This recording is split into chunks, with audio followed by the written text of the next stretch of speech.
जब सीईओ घर लौटा तो वह यह देखकर हैरान रह गया कि उसकी जल्दबाजी में शादी करने वाली पत्नी का दो हट्टे कट्टे आदमी पीछा कर रहे थे। मदद करने के बजाय उसने ड्राइवर से इंजन बंद करवाया और तमाशा देखा।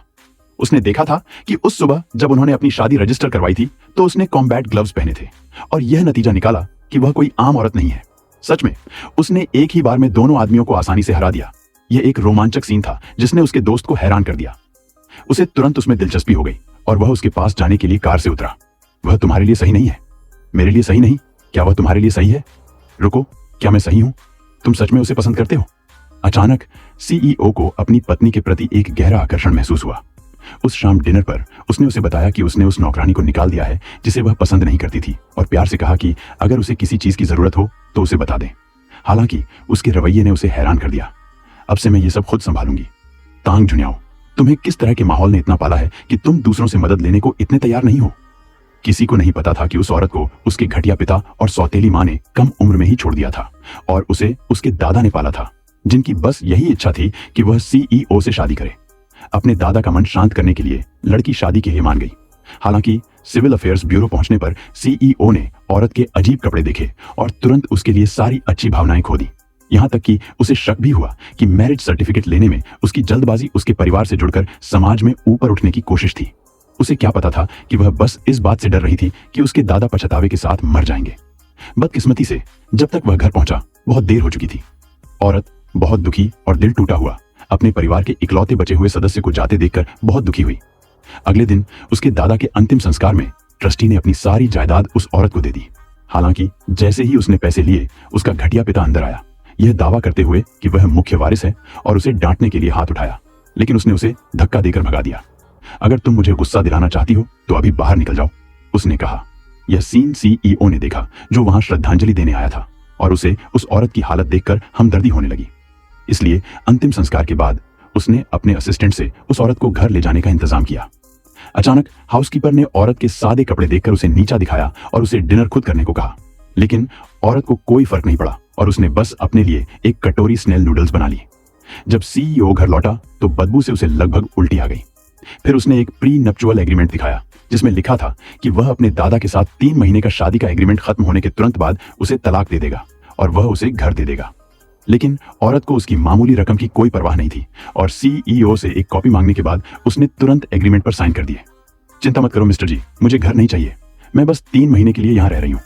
मुझे लगता है कि मिस्टर जी को भी इन 3 महीनों में कुछ हासिल करना चाहिए। गुड इवनिंग टैंग जून, 3 महीने की डेडलाइन तक तुम ठीक से रहो। अगले दिन जब औरत काम पर गई तो उसके पिता, जो अब भी जिद पर अड़े थे, आए और उसे उसके दादाजी की प्रॉपर्टी सौंपने के लिए मजबूर किया। औरत पहले ही अपने पिता के घटिया नेचर को समझ चुकी थी और उनसे सपने न देखने को कहा था, लेकिन उसके पिता ने उसे नौकरी से निकालने की धमकी दी, ये कहते हुए कि अगर वह नहीं मानी तो वह हॉस्पिटल में हंगामा कर देंगे। दादाजी ने मेरे लिए यही छोड़ा है, हिम्मत हो तो आकर ले जाओ। तुम मुझे बेऔलाद कहते हो, तुम मेरे पिता बनने के लायक नहीं हो।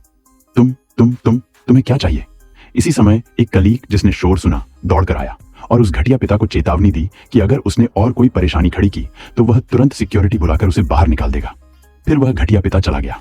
लेकिन जब उस शाम औरत काम से छुट्टी लेकर घर आई तो उस बदमाश पिता ने, जो अब भी जिद पर अड्डा था, कई गुंडों को उसकी स्पोर्ट्स कार का पीछा करने के लिए भेज दिया।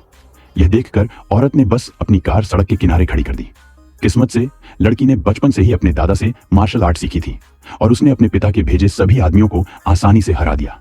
यह सीन सीईओ ने देखा, जिससे उसे अपनी जल्दबाजी में शादी की हुई पत्नी से बहुत प्यार हो गया। इसलिए उस रात उसने अपने सबसे अच्छे दोस्त को फोन किया और उससे औरत का बैकग्राउंड पता करने को कहा। अचानक उसके दोस्त ने ऊपर देखा और औरत को बार के ठीक बाहर देखा। यह सुनकर सीईओ को बहुत गुस्सा आया। वह चुपके से बार में चली गई थी। परेशान होकर वह तुरंत वहां गया। इस बीच औरत को उसका सबसे अच्छा दोस्त पहले ही डांस फ्लोर पर खींच कर ले गया था ताकि वह कुछ समय के लिए अपनी परेशानियों को भूल सके। अचानक एक बदतमीज आदमी ने उसे छेड़ना शुरू कर दिया। किस्मत से सीईओ ठीक समय पर आ गया। उसने बिना कुछ कहे उस आदमी को पीटा और फिर औरत को वापस प्राइवेट कमरे में ले गया। उसके दोस्त उसे देखकर बहुत खुश हुए और उन्होंने सबको ड्रिंक करने का सुझाव दिया, लेकिन सीईओ ने यह कहते हुए मना कर दिया कि वह नहीं पिएगा। तो यंग मास्टर जी जरूर बहुत अच्छे होंगे, औरत ने कहा और उठकर चली गई। सीईओ तुरंत उसके पीछे भागा। जैसे ही वह औरत को पकड़कर पूछ रहा था कि वह कहां है, नशे में धुत औरत गलती से उससे टकरा गई। सीईओ का सारा गुस्सा तुरंत गायब हो गया। उसने उसे उठाया और घर ले गया। अगले दिन उसकी सबसे अच्छी दोस्त ने पूछा कि क्या उसके पति ने पिछली रात उसके लिए मुश्किलें खड़ी कर दी थी। जैसे ही वह जवाब देने वाली थी, सीईओ आ गया।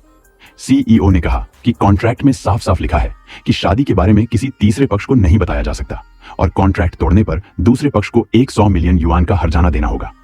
उसने आगे कहा कि उसकी और उसकी सबसे अच्छी दोस्त की हरकतें पहले से ही कॉन्ट्रैक्ट तोड़ने के बराबर हैं। गुस्से में औरत ने तुरंत जवाब दिया कि यह बस एक छोटी सी रकम है और वह तलाक की कार्रवाई के दौरान पैसे, मूलधन और ब्याज अपनी दोस्त को दे देगी। फिर वह गुस्से में अपनी सबसे अच्छी दोस्त को ढूंढने चली गई। सीईओ को तब एहसास हुआ कि वह औरत कोई गोल्ड डिगर नहीं थी।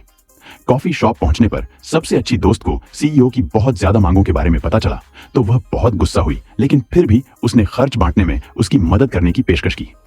इसी समय सीईओ अपने सबसे अच्छे दोस्त के साथ वहां पहुंचा। अनजान दोस्त तुरंत अपनी देवी को ढूंढने चला गया, लेकिन सीईओ की अगली हरकत ने उसे हैरान कर दिया। मैं आपको मिलवाता हूं, यह मेरी नई नवेली पत्नी टैंग झुनियाओ है। डिसमिस्ड।